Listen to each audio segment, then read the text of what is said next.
Hey, everybody. Welcome to a behind-the-scenes recording of Geared Up. We're here. And we survived PAX. We did survive PAX, barely. Yeah, and we're going to talk about that on this week's show. If you're joining us for the first time or you've come back for the first time in a while, it's Todd Bishop here with Andrew Edwards. What you're viewing is a behind-the-scenes look at the recording of our weekly podcast, That's right. Geared Up. Yes. And we have, I know you always make fun of me for saying this, Andrew. We have a lot to talk about today. We've got a lot to talk about today. Yes. First off, Andrew and I both spent some time at PAX. Mm-hmm. We did not play a lot of games, which will be the subject of our opening rant. Annoying. We also have a sort of a cornucopia of smartphone leaks to talk about. I'm already thinking ahead to Thanksgiving. Can you tell? Yes. Plus, coming up later on, we're going to be going hands-on with the brand new Xbox Adaptive Controller. And are we very still exciting. live? Yes. So we're still going well? Still going on the stream? We're still live. We're still live. Good deal. So that is what's happening on today's show. And with that, I think we can pretty much just jump in. Jump in and get started. And just a reminder for everybody out there, if you're watching on the live stream, Andrew is really good at answering your questions. And what we do is we take a break in the podcast. Yes. And then we record or we answer your questions during those breaks. So, yes, so drop the questions in the chat, in the live chat if you're watching on YouTube or if you're watching on Facebook. Absolutely. Okay. So with that, are you ready? We're jumping into the podcast. All right. All right. Welcome to Geared Up, brought to you by National Car Rental. I'm Todd Bishop. I'm Andrew Edwards. Well, we have a big show today. Yes, we do. We are going to be talking about the highs and lows of PAX West, the big gaming convention where both Andrew and I spent time this weekend. Yes. Plus, we got a bunch of smartphone leaks to talk about. So many leaks happened this past week. One of them being the first time in history. Okay. Apple. Unprecedented. Wow. Yes, huge. And we're going to be going hands-on with a brand new device. I literally just picked this up at the store this morning. I was the first person to get it at the Microsoft store. Oh, really? Yes. Well, nice. At this particular Microsoft store that I went to. And I'm sure somebody on the East Coast got it before I did. It is the Xbox Adaptive Controller. It was designed with accessibility in mind, but it's really one of those devices that brings a lot of potential benefits for other people too. So looking forward to diving into that. So I just have to, I know we only addressed the live stream during breaks. Yeah. But I just glanced over and someone said, what's the price for the iPhone XS and the new Apple Watch? I'm only asking because you're only allowed to donate so much blood at once. Well, it just caught me. We can get into this later on. Yes, we'll be talking about that later. But I should say that the name in particular and the way that you can mispronounce the name, and I think the way that a lot of people will mispronounce the name of the iPhone XS is appropriate. I think so. Let's talk about that later on. First off, let's talk about PAX. Okay. This is a gaming convention. For people who don't know what PAX is, what is it? Exactly. It's a gaming convention for fans, really. It was started in the Seattle region in 2004 by the Penny Arcade webcomic. Random trivia, Andrew. Okay. The space we're sitting in used to be occupied by Penny Arcade. Oh, I don't know if you know that. Back in the day, we initially sublet. So this room that we're in right now. Yeah, this is actually where when we moved in, they had things on the windows that basically had like a pack check off in terms of what they. Yeah, actually, because it was about, hey, everybody's equal, no matter who you are. Well, it sounds like that was your experience, and that was not the experience that some others had. Interesting. So I know that you ran into that, and I think there might have been a specific crackdown on media getting actual precedence in terms of the lines. Tim Ellis, one of our contributors, noticed that streamers in particular were given a lot of precedence over just everyday game fans. So if somebody in line at one of the booths saw a streamer or was able to say, hey, come on up, that whole notion was sort of blown up in terms of the equality of. And streamer would be someone who live streams on Twitch, I assume, who has a sizable audience. Or Mixer. Yeah. Is whatever. YouTube Gaming still around? It is. It's still there. It's still there. Probably better than Mixer. But I mean, we had media badges. Media badges obviously look different than the regular attendee badges. And usually, with media, you attend because, not so much because you want to just play these games for fun, but because you want to actually report on, hey, I got my hands on Super Smash Brothers. Here's what I thought of the game. And for me, it was like, the Nintendo line, for example, was about an hour long. A lot of the lines that I wanted to get into even had a sign that said the line is capped, so you can't even get into the line even if you wanted to stand in line for an hour. Well, part of what was happening, and Tim reported on this, was this whole fascination with collecting the pins is also impacting the dynamic. Oh. What ended up happening in particular at the Nintendo booth was that some games were actually going unplayed. People were just waiting in line to get the pin associated with the game. What? And literally there were kiosks there for games that other people in line wanted to play, and nobody was playing them because they were stuck in line behind all the people looking for pins. So I'm just here to get the pin and I'm out. Exactly. Wow. Yeah. So terrible. Difficult. Now, I took my daughter, my 7-year-old, on Monday. I know you took your son. Yes, he's 14, twice as old. Exactly. And I think both of us had the same struggle. And in effect, since they were kind of ignoring our media badges, we had the everyday attendees experience. We could not play any games. Right. The only way I could have played games was to wait in long lines. And, you know, for him, for someone who's 14, going to PAX is like, wow, this is like, where else would you want to be in the world right now? With the exception of every game that I want to play, my dad says, no, we're not waiting in line for that.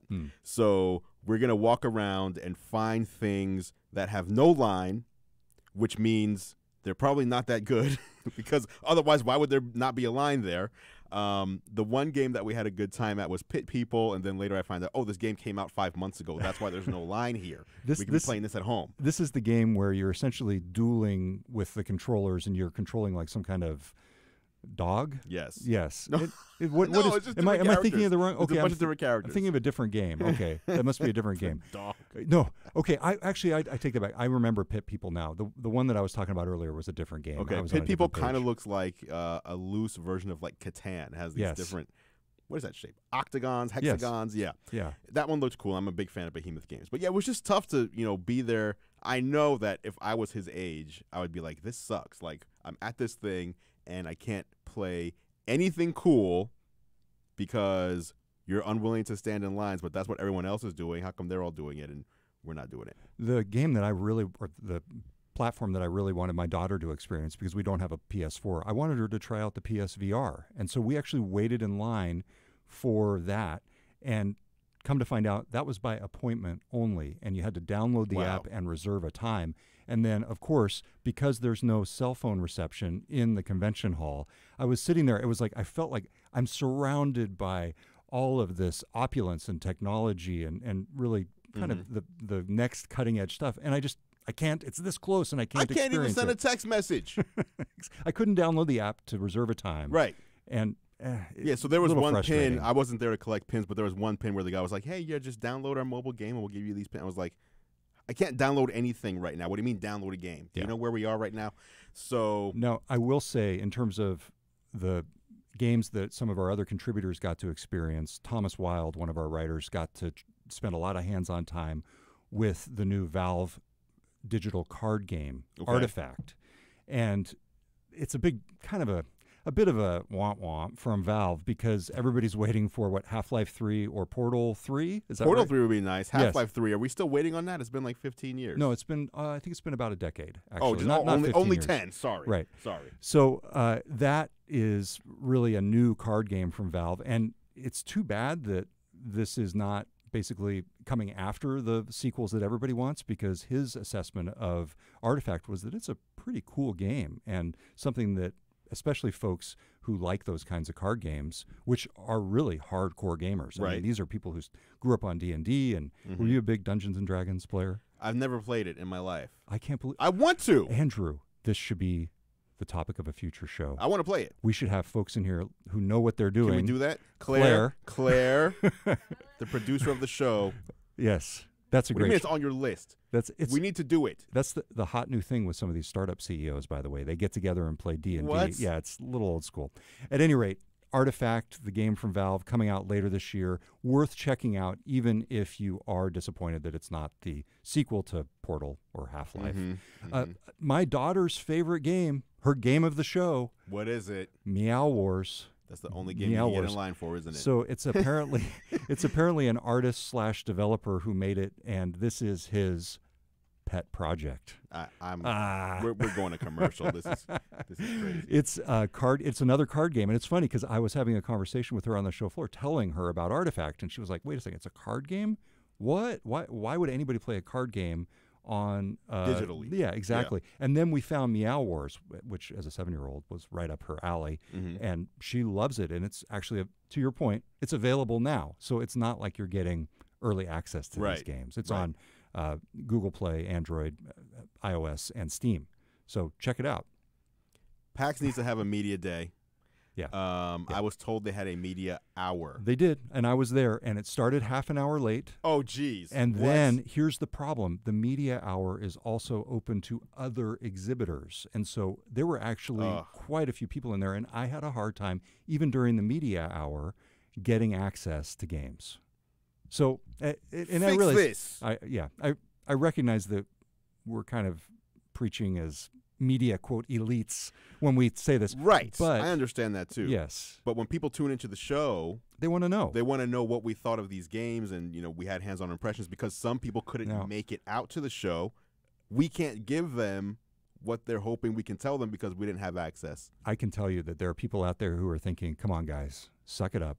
Sit in line for 2 hours. Get all your friends to come on their media passes. Bring a squadron of people. Fair. If you're dedicated to covering this stuff, spend the 3 hours that it takes to get up there and play the new Switch game." I feel you. Okay. I feel you. All right. So we hear what you're saying, but come on. Yes. All right. So have we ranted long enough for one segment? Okay, all right. That's the rant. Jeez. I would like a firm commitment from Claire that D&D will happen, so that we can report back. Okay. On this show. Shouldn't we do it live on the show? What? With commentary from all of the Twitch. We should do it live on Twitch. Live on Twitch. Commentary from all the people who are telling us how stupid we are. Okay, see that. So it wouldn't be the Geared Up show. It would just be like a bonus episode. Yeah, or whatever. I think we should do it live. Claire's saying no, so we'll see. Something's happening. All right. Hey, we will be right back with actual news, including some of the latest smartphone developments and a screen from Samsung that might just blow your mind. That's coming up on Geared Up on GeekWire on Cairo Radio 97.3 FM. Yep. That is coming up next on Geared Up. All right. Were there issues with the Ethernet cord came out, but it is fixed. Okay. Oh, it just was connected to Wi-Fi? Yeah. That's nice. But so it worked until I noticed that it was slow. Okay. Well, hey, if you noticed some connection issues earlier, those have been fixed. Let's see. Have you talked about the new Apple phones yet? Just joined. Not yet. That's coming up. Great Street Fighter shirt. Thank you, sir. Andrew, you and the shirts, man. How many shirts do you have? I have so many shirts. You would not even believe this. So check this out. I think I would not be surprised if I had 100 shirts. But here's the problem. This is the problem, okay? I can wear a shirt on January 1st, and if I wear it again on September 1st, people are like, "You already wore that shirt." Because the shirts are so noticeable that they're like, "Do you always wear that shirt?" It's like, "No, I haven't worn this for 6 months." See, the thing I appreciate about your shirts is these are not just the standard tech giveaways. You have clearly I hate those. Purchased them on your own, been given them by they've been given to you by somebody. No one gives them to me. I just buy them. So where do you get them? Like on eBay? No, I was looking on eBay yesterday for some Apple Park shirts because you can't get those anywhere. But usually I just either I have stores online like nerd culture shops, or if I find something even at Target, sometimes I'll have something cool. But I just like to have unique stuff rather than I don't like the shirts that you just get for free because those are advertisements basically. Like we're giving you a free shirt because you're going to advertise our logo. I want stuff that's kind of cool. Claire's going to tell you to stop doing that on the table. Sorry, Claire. I'm actually going to ask you to call out some of your favorite shops. Some of my favorite shops. All right. Basically, I usually go to Nerdist.com, and they will usually link to whether it's cool new board games or new shirts. And in their blog posts, I'll go from there to, let me check out this store. Nice. If you just search for nerdy shirts or gamer shirts, you'll get stores that way. I also like Dr. J's for more it'll be urban mixed with tech or or nerdy culture.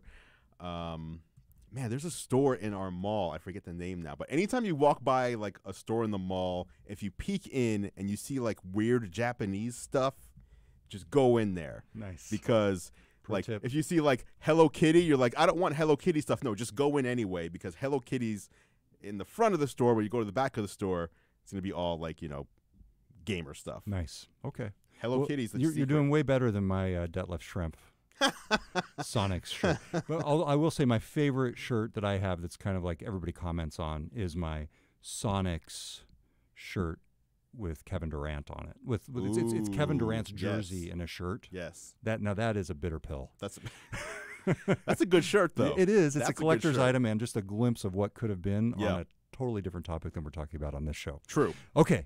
We ready? Let me see if there's Any any other other questions questions? real quick. The audio better on a podcast. YouTube not so great. Sounds low and muffled. It could have just been me messing with the mic. How's it sound now? How's it sound now? Are we sounding okay? I know we were doing really well on the stream. Yeah. That's about it. Okay. Someone asked if I'm wearing a Fitbit watch. No, this is an Apple Watch Series 3. This is a ceramic edition. It is not the Series 4. Not yet. It will be soon, in a month. Have you gotten your new Tesla yet? I did. Have you sold your old one? No. Okay. Still for sale. Drop a link. Where do you sell that on? Cars.com or what? I've never done this before, so I put it on like Craigslist, like eBay. For a I don't Tesla know. Model 3, you put it on Craigslist. I'm sorry, that's I just don't not know what to appropriate. do. I've never You done need this. like an auction house. Maybe. It's maybe like Sotheby's. I don't. All I need right. to get advice. Okay, let's get on with this thing. All right, here we go. Segment 2. So this is National Car. Okay. Hey everybody, welcome back to Geared Up. I'm Todd Bishop. I'm Andrew Edwards. It is time for the National Car Rental Story of the Week. That's right. Geared Up is brought to you by National Car Rental. Go national.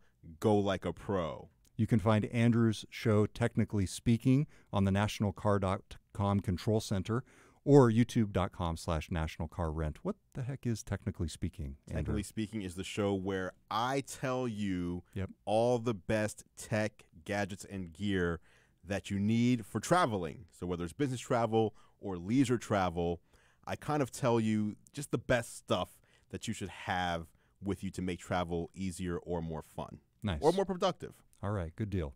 So again, a big thanks to National Car Rental for sponsoring Geared Up. The latest tech puts you in the driver's seat of your travel experience.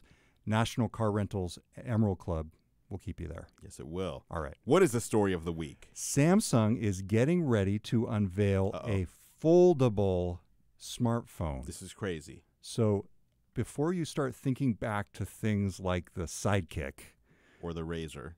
or something else like a flip phone, Yep. they're saying that the actual The screen display itself. will fold. Yes. What do you think of this? Well, most people don't know this, but when you look at your iPhone 10, the screen at the top where it has the notch, Are you about to tell me that it can actually fold? no, the screen is folded inside of the phone. Really? So the screen, I don't know if it's at the top or the bottom, but on one side it actually Oh. folds around on the internal side. So that's not just a cutout, it's a fold under. Yes. What? So this display inside the iPhone folds, and you even see it on Samsung's devices, because Samsung for years now has had devices where the edges of the screen curve down, Right. technically Right. curved, and so the Apple one does a complete 180-degree fold. I don't know if it's flat, but it's definitely a curve. But it's a fixed fold. In other words, it tucks under, Yes. and that's part of the design. You can't actually like pull out the little That's flap. right. That's right. Yeah, Exactly. yeah. But and the whole idea here is,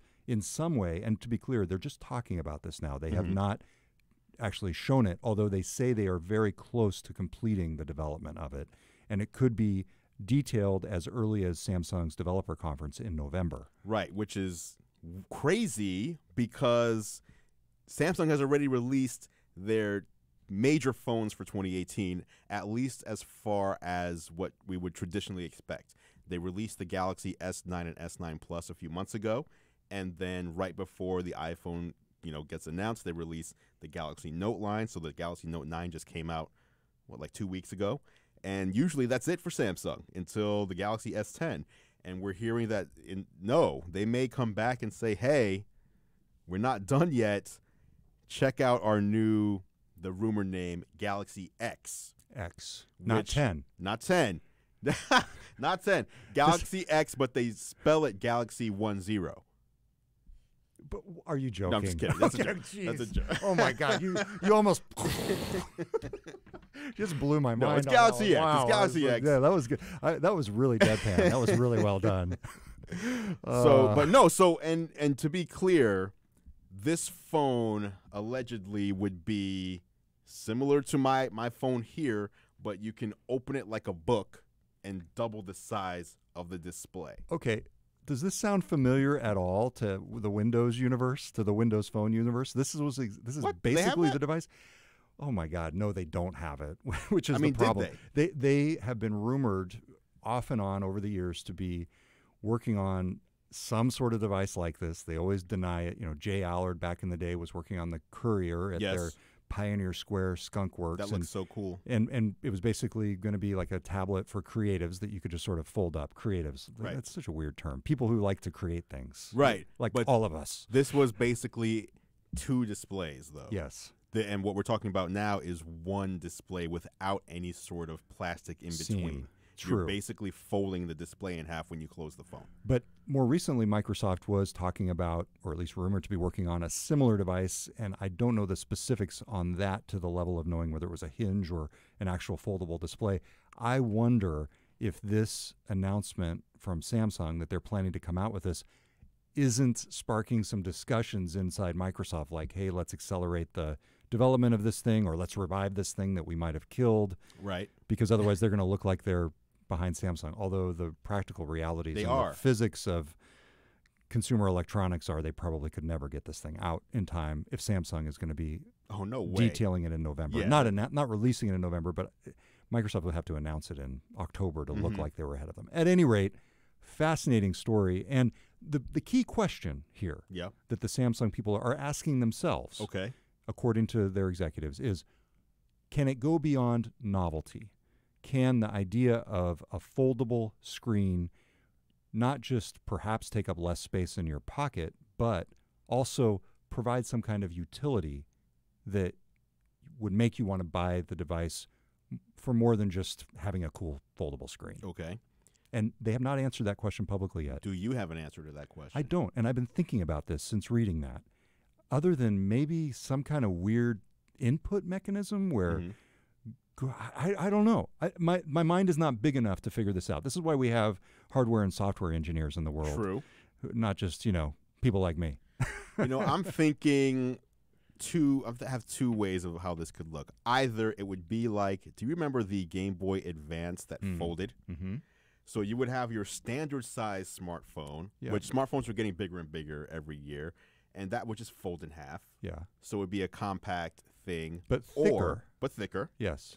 Or we would have something that is this size and folds this way like a book. So when you open it, you basically double your screen size. And then if you had a stylus or an S Pen, that would be a lot easier to write and take notes on if you had like double the size. It's more of a book shape. Oh, I see. You know what I mean? So in its normal state, you have it. It looks like a smartphone. You're using it, but then when you want to go big screen, you basically get the equivalent of an external monitor in your pocket. That's what I'm thinking as far as that would be different enough to be attractive. So essentially, you would have to be able to use the screen from the back side. In other words, when it's folded up in its either that, or they would have state. Another display over there. I mean, they really could just weave it through, though. Like Yeah. they can put it there and then weave it through around the other side, so it's really one long display. Okay. So again, this is just a report at this point, but Samsung is acknowledging that it's working on a phone with a foldable display, and we could see our first glimpse of it as soon as November. So that's story number 1. You buying it? Yeah. There we go. Yeah. You're buying new tech. Yeah, All right. And it's Android. What if it runs Tizen? No, only if it has Bixby. Okay, fair. It will definitely have a dedicated Bixby button and Bixby display. So that is smartphone story number 1. Smartphone story number 2 is what you called, Andrew, I believe, something that has never happened before on this level. That's right. There were 2 reports by 9to5Mac, kind of thinly sourced but clearly accurate. In other words, they didn't say how they found out, from what I read. Correct? I think I know. Okay, you think you know? You think Apple gave it to them? No, Okay. absolutely not. Okay, can you say what your theory is? Yeah. Okay. Yeah, but I was So- let you finish intro. Yeah, I was going to say, so first off, essentially we got confirmation of the name of the next versions of the iPhone. We got our first official glimpse of them. And also we got a look at the new Apple Watch Series 4, Correct. both of which are expected to be announced at Apple's event on September 12th. Yes. So what was significant about these leaks? The most significant thing about these leaks is that we always talk about Apple leaks. Every year we're talking about, last week we talked about Apple leaks and what we're expecting. The difference here, though, is that we saw official images from Apple, the images that they're going to use in their, whether it's their press releases or on stage, those images got leaked. And so we've never had that happen before. The closest that happened was when the iPhone 7 was announced.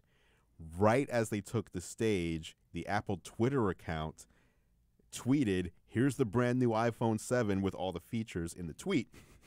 Basically, that tweet went live about an hour earlier than it should have because they hadn't gotten to that point in the presentation yet. So 9 to 5 Mac has these images, and we're going to talk about what they showed, especially in the series of the Series 4 from the Apple Watch. But where do you think they came from? So there was two schools of thought there. There was either Apple has a live stream internally where they test out, because when they go live the day of, they don't, you kind of want to be prepared for that.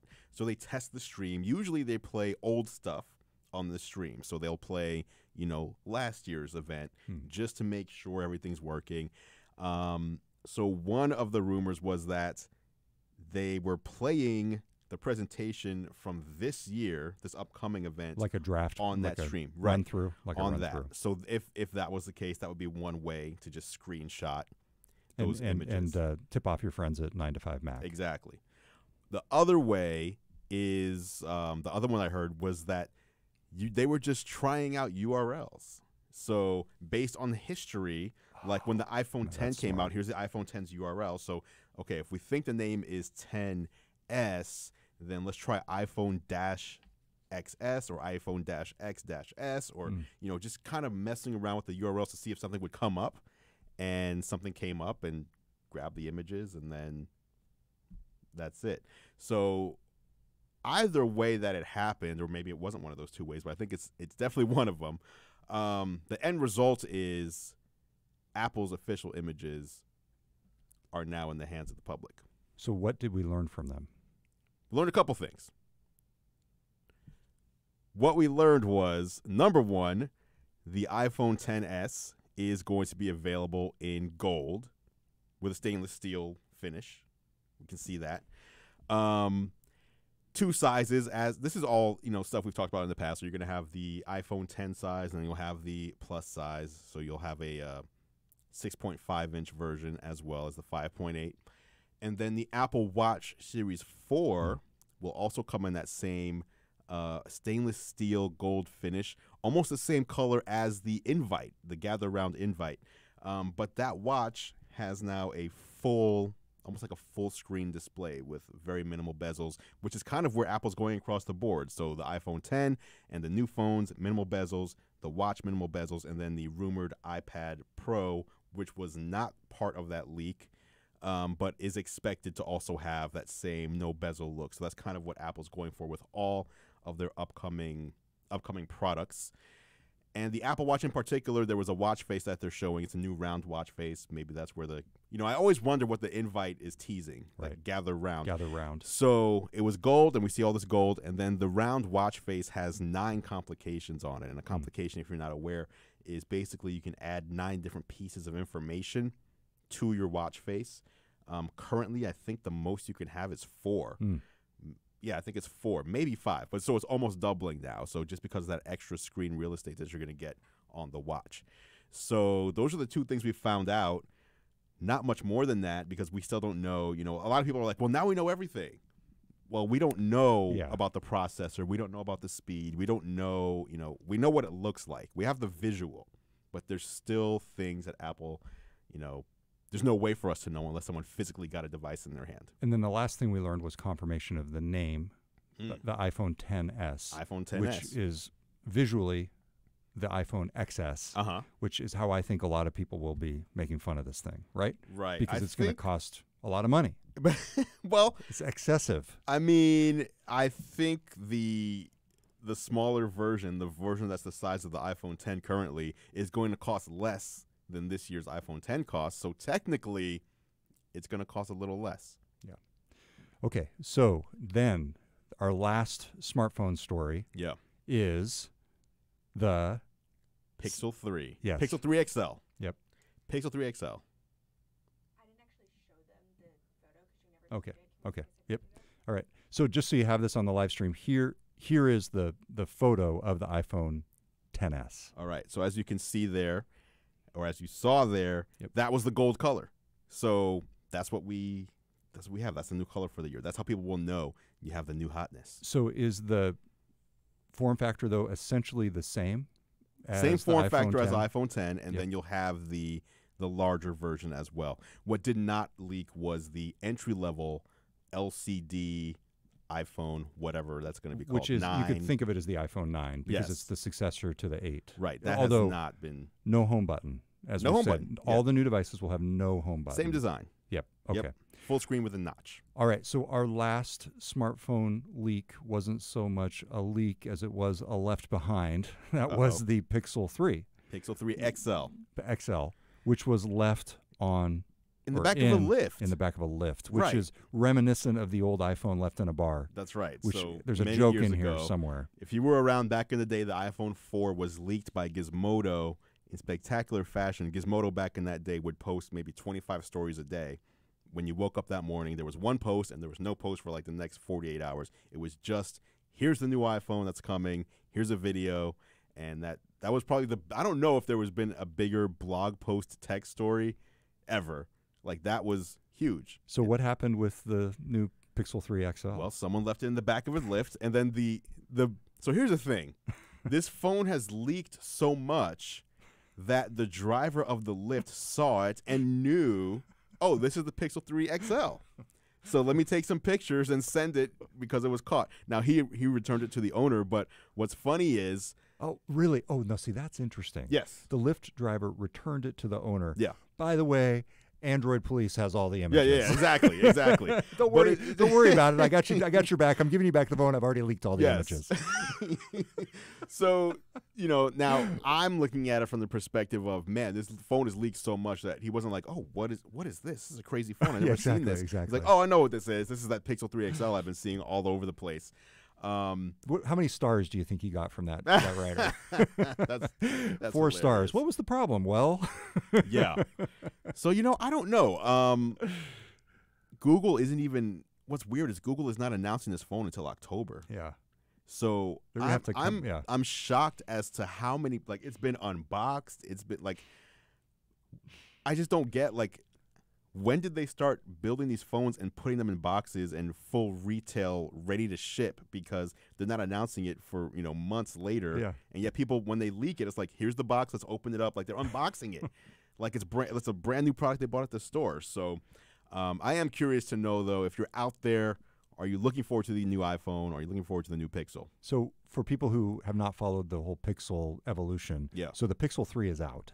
Pixel 3 is not out. It is not out. No. So it is going to be announced in October Yes, as well, October. along with the Pixel 3 XL. Correct. So what does this appear to represent in terms of the evolution of the Pixel line, which is basically Google's flagship Android phone? Yeah, I think the Pixel has always stood above everyone else as far as the camera goes. Like, if you are into photography on your mobile phone, like if you like taking photos, there's no better camera than the Pixel.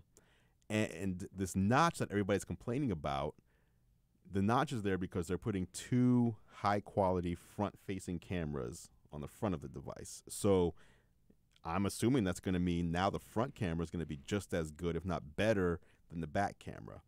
I personally don't care about notches. They don't bother me. I've quickly found that when you look at a press photo on a website, the notch sticks out to your eye. But when you're actually using a phone, your eyes stay at the middle of the display or lower where the keyboard is. You're not staring at the top where the notch is, so it's not going to really bother me. I'm looking forward to the Pixel 3 myself. Can they compete with things like the new iPhone? Samsung's phones or a foldable display from Samsung. I don't know. The Pixel hasn't always been a big seller for whatever reason that is. People are more just trust Samsung more on the Android side of things. But it's nice to see Google, continuing to push the boundaries of what cameras can do. I tend to think of the Pixel line as to the Samsung line what the Surface is to the Mac and the iPad. It's kind of not much at all. It's sort of the flagship device from this company with an operating system that it needs to show off and get other people to follow. True. And it's cool. Like a reference device. Exactly. It is sort of a reference design in some ways. So, I think in terms of market share, no, but in terms of influence and basically a role in shaping the direction of smartphones, that's where I think it's interesting. And it's interesting, though, that they're all just sort of copying each other. You got the thin bezels, you got the notch, you got the high-end cameras, front-facing cameras with the HD, with the huge megapixels. I don't know. I think, so ultimately, and that's Android's problem right now, is on the Android side of things, Samsung's selling their phones $4,000. You can get a phone that's like 95% as good for $500. Whereas iOS sets itself apart, iPhone set themselves apart with iOS. If you want iOS, you can only get it on the iPhone. Therefore, those prices can stay high. And I think all of this speaks to why Samsung needs to do something like a foldable display that's totally crazy, totally different, and at least gets people thinking about something else other than what other people have done. I agree. All right, that is a giant rundown of all of the smartphone news. Apparently, we don't have to go to any of these events because we already know. Learned everything that's going to be happening this fall. We will be right back going hands-on with the new Xbox One adaptive controller. That's coming up next on Geared Up, on GeekWire, on Kyra Radio, 97.3 FM. All right. I got that down, Claire. Let's see what's up in the chat. Okay.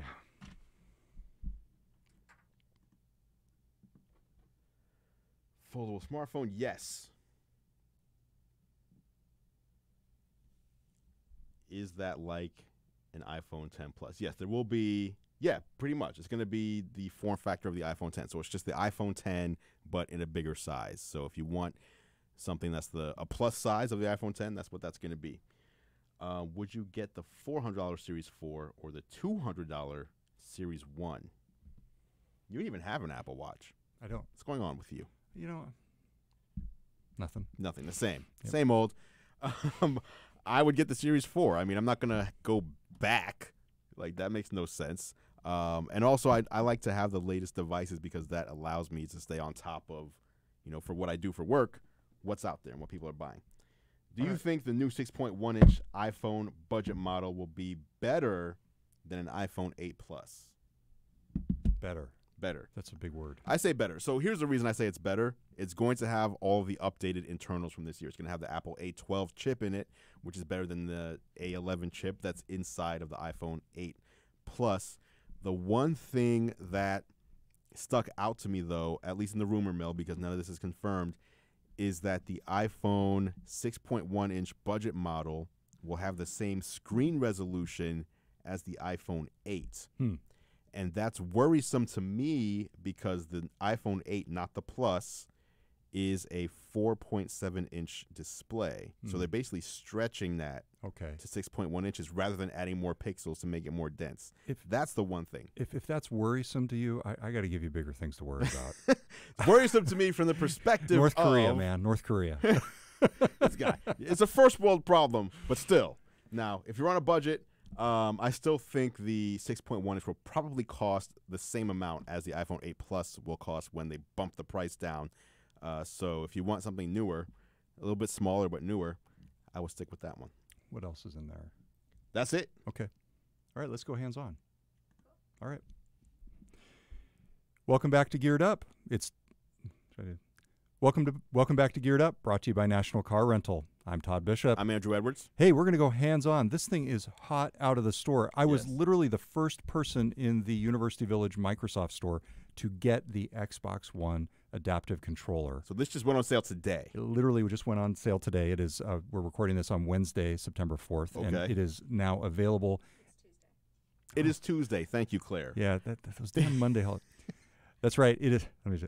So this just went on sale today. We're recording this on Tuesday, September 4th. And yes, it is available at Microsoft stores. It's also available online. It is the Xbox Adaptive Controller, and it's basically a large gamepad. Yeah. And we have not even opened this thing yet, in part because the packaging itself is part of the experience. It, too, is meant to be accessible. Yeah. So let's try that out, actually. This is part of the thing. Do you want go. to? I don't know if it's accessible to the two people, but basically you got these two Two loops, people. two loops on the bottom, Mhm. and you basically just pull Oh, that them. was it? Okay. I don't know. And And then then you pull the tab. pull the tab, you know, pull the tab that way. that way.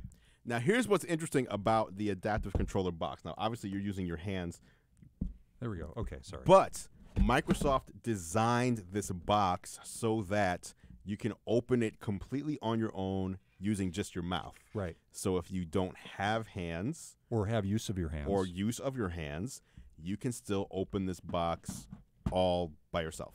This is really an interesting device. So as we said, it's meant for people with disabilities, and it is essentially a way to play Xbox One games using a large controller. So you clearly have the larger buttons here and the larger D-pad and everything like that.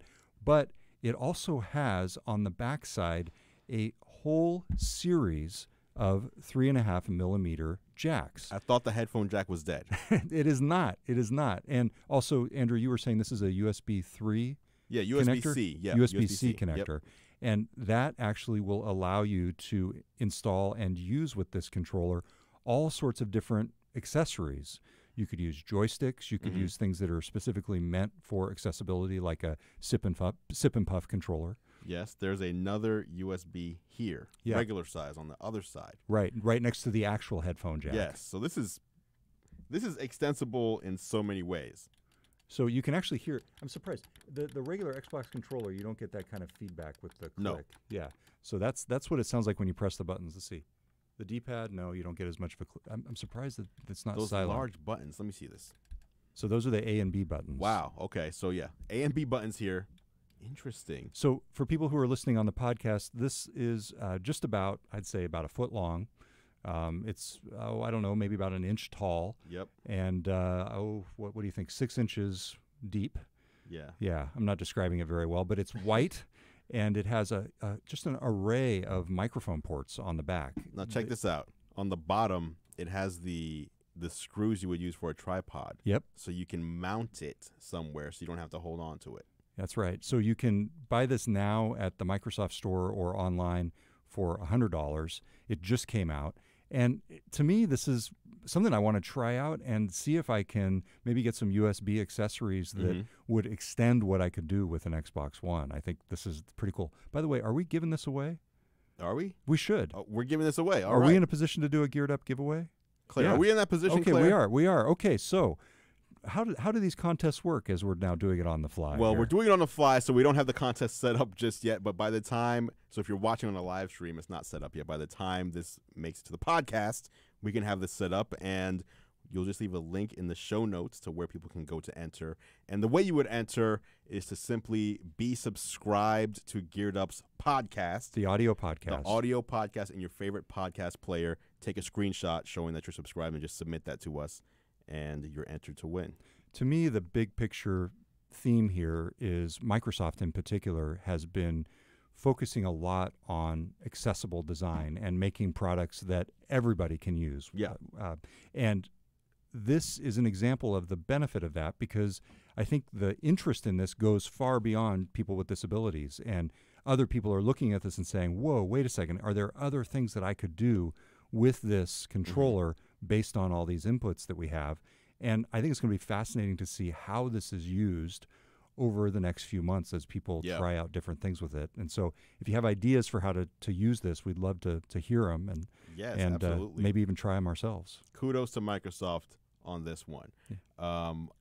Both Sony and Nintendo don't have anything like this, have not announced anything like this. This was announced, I think, about a year ago. So there's been time for other gaming companies to announce a similar project, and they have not done so. So, again, shout out to Microsoft for making gaming something that's more inclusive. That's right. So if you're listening on the podcast, just go to the show notes or to geekwire.com/gearedup, and you'll find a link to the giveaway for your chance to win one of these new Xbox One controllers. Adaptive controllers. Speaking of which, you were talking about kind of playing around with this, plugging in joysticks, seeing what you can do with it with your Xbox One. Do you have an Xbox One yet? At the office. Oh, at the office. Yes. Okay, so you have not done what you said you would do last show, which is Buy purchase. an Xbox. No, I have not gone for the. Is it the all access Yes, pass? the all access. Not yet. You have not done it. Have you gone? Have you reneged on that promise? I have not. No, You just haven't had time. All good things come with time. Fair enough. Including the all access pass. So we'll figure it out. I was at the Microsoft store today, and as I said, I was the first one to buy this at that store. And as I was leaving, actually, I thought to myself, I should have signed up for because you have to go to the store first to sign up for the all access pass. That's annoying. So, and that is the subscription bundle of hardware and games, in case people are wondering about that. Yes. Okay. By the way, before we finish, I did hear one other potential buyer of that. Of the all access, because we were talking last week about who is this for, and one person said it's for people who buy PS4. You already own a PS4, right? You've already invested, hundreds or even $1,000 in your console and your games. It's a tougher pill for a lot of those people to say, okay, I'm going to go spend another big set of money on an Xbox, and now this allows them to just pick up an Xbox, have 100 games on them, and be able to play online. Yeah, absolutely. I'm looking at the charger here. It looks like they don't have an actual charger to put into the wall. So you basically have to, is this sort of the old Amazon approach where you have to have your own plug? Oh, this is... So it's a USB-C to USB 3. Yes. And presumably that's used for charging. USB-A to C. Or wait, use USB-A to C. Yeah. Okay. There's no adapter in here. Yeah, there's no power adapter. So unless we're missing it somewhere. So you can plug this into your Xbox and then plug this into there, and it would stay charged. Yeah. Okay. Oh, you plug it into your Xbox. Yep. Oh, that's what it is. Right into the Xbox. Oh, of course. I'm sorry. Okay, we're figuring this out on the fly. You would not need a power adapter because it goes straight into your Xbox. Nor do I need gas for the Tesla. And yes. Did we cut that from the show? No, I left that in. I left that the hell in. Yeah, but it makes so this is not wireless. Is that what we're saying? I don't think it has to be wireless. I think it can be, though. I mean, I don't know. Now I'm just making guesses. It is Xbox wireless, Bluetooth, USB connectivity. So you have all the options. Good. In addition to the 3.5mm headphone jacks. Cool. All right, that is it for Geared Up, now that we've figured that one out. Thanks for listening, everybody. Just a reminder. Where are we on that? What are we looking for? Your box of gadgets? Yes, right here. Just a reminder, if you're not already, you should subscribe to Andrew's YouTube channel to see our live behind-the-scenes videos. That is at youtube.com/gearlive. You can also watch at facebook.com/geekwire. Where are we? And, of course, you can subscribe to Geared Up in your favorite podcast app. Just search for Geared Up, 2 words, not one, in Apple Podcasts or wherever you listen. If you like what we do, consider leaving us a rating and a review. It really does help other people find the show. Geared Up is a GeekWire podcast. You can see more from us at geekwire.com. And Claire McGrain produces the show and teaches us D&D. Yes, she will. Thanks for tuning in, everybody. Until next time, I'm Todd Bishop. I'm Andrew Edwards. Talk to you next time on Geared Up. All right. You want the radio out? Yes. All right. All right. That is it for Geared Up. And that is it for the GeekWire radio show this week. If you like the show, you will love our podcasts, with even more news and commentary accessible on the go and wherever you want to listen. Subscribe to the GeekWire podcast by searching GeekWire on Apple Podcasts or on your favorite podcast app. Thanks for listening. We'll talk to you next week on Kyra Radio, 97.3 FM. Okay. All right. Here's what's in the live stream. William says, does the facial recognition able to see black faces now? I heard that was a problem. That was probably a rumor, because the iPhone 10 Face ID is not looking for any sort of color. It's actually sending infrared signals to your face, and it basically sends the light to your face and it bounces back, and that's how it builds like a 3D map of your face. So it's really looking for a 3D map. Face ID works in pitch black darkness. So you can be standing in a dark room with no light at all, and it'll still work. I believe the camera on the iPhone 8 Plus would be better than the new 6.1. I'm not. On the 8 Plus, yes, because you have 2 cameras on there, where the 6.1-inch version will only have the 1 camera. But that one camera, that one main camera, is probably going to be better than the main camera on the 8 Plus. Do you still need the 2 cameras for portrait mode, or has Yes. So it hasn't. With the Like iPhone. Google's figured out a way to. Google do the has aperture never change. shipped a phone with 2 cameras, and their portrait mode is better than anybody else's. Yeah. So that's that. I don't know how they're doing that, or why no one else can do it. Maybe it's some patented thing that they have. But Google also has Google Photos with millions of people uploading all their photos, and I think there's something to the machine learning there where you take a picture and Google says, okay, this is a picture of this, and based on all these millions of pictures, we know it should look this way, so we can optimize. They can blur out the Yeah, background. exactly. They just know how to do it. Would it affect anything if I get the Series 4 watch while having a 6 Plus, like speed-wise? Also, should I upgrade to iOS 12 on a 6 Plus, or do you think it'll be too laggy? I personally think iOS 12 is the best version of iOS since iOS 6. That's very specific. I would say since iOS 7, personally. Well, I'm saying since iOS 6. I'm saying iOS 6 was the last good one. Okay. iOS 7 started the downward trend. In what way? 7 was the year after Scott Forstall was fired and Johnny Ive took over, and they had to rush a whole new look for iOS, and it was done, in my opinion, poorly from a bug perspective. It was very buggy, and they've been trying to recover from iOS 7 for a number of years. iOS 12 will perform better on your iPhone 6 than any other than the iOS that was on it when it shipped. It's speed. Like this is one of the main things that they talked about was we tested this on a 6 Plus or an iPhone 6, and the phone is like 30% faster. Better battery life as well? Better battery life as well, yes. And I have noticed that on the iPhone 10, beta testing the iOS 12. I've had some glitchy stuff happening in Really? iOS 12. Yeah, but we don't need to get into that. I think it's Fair. just simply because Okay. it's the developer beta. Right. We're almost done with it, though. Yep. What else? That's it. Okay. That was it. Hey, thanks for tuning in, everybody. We will see you next week. Yes, next week. Thanks for listening. We appreciate it. We'll see you soon.